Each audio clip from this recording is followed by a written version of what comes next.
तमी ब्रह्मन्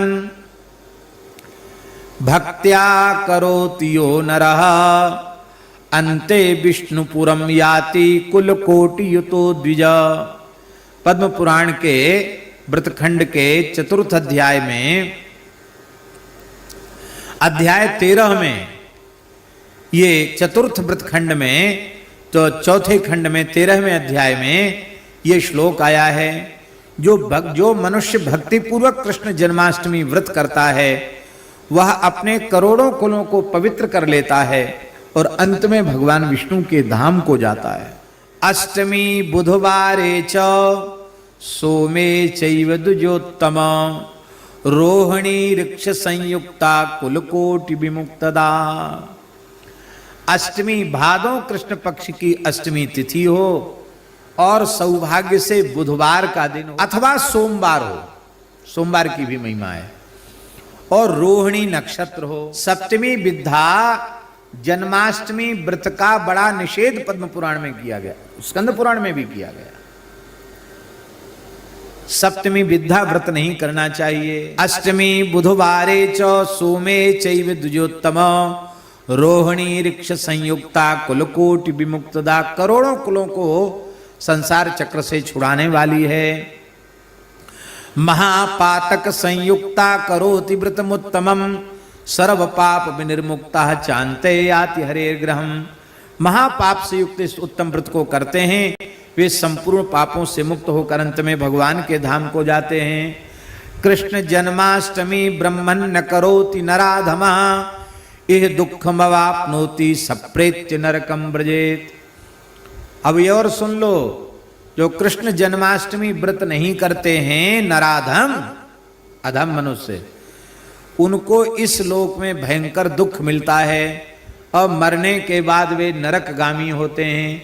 इसलिए भैया जन्माष्टमी रामनवमी आदि पर्वों पर व्रत अवश्य रखना चाहिए। बोले तो चलो ठीक है, पुरुष करें व्रत, माताएं न करें? बोले नहीं।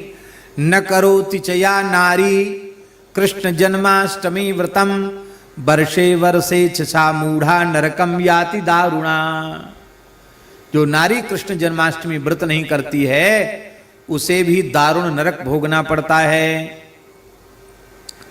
जन्माष्टमी के दिन जो कुछ खाता है, जन्माष्टमी दिनो यो वै नरो स्नाति विमूढ़धि महानरक मस्नाति सत्यम सत्यम वदाम्यहम। भगवान व्यास कह रहे हैं मैं सत्य सत्य कहता हूं, जन्माष्टमी के दिन जो कुछ खाता है उसे महानरक की प्राप्ति होती है।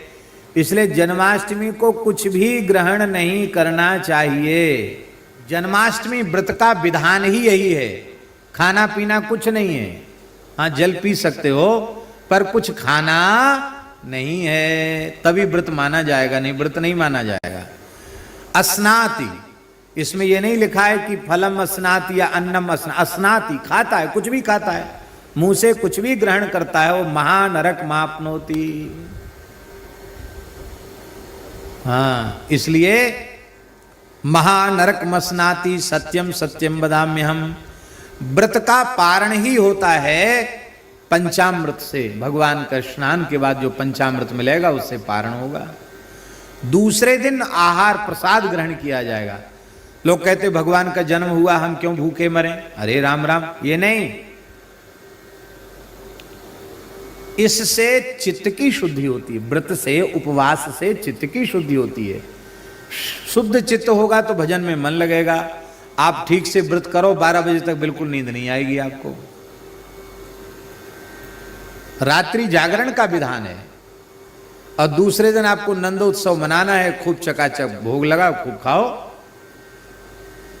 लेकिन ये उपवास उपासना का अवसर है, इसमें सात्विकता हमारी बनी रहे।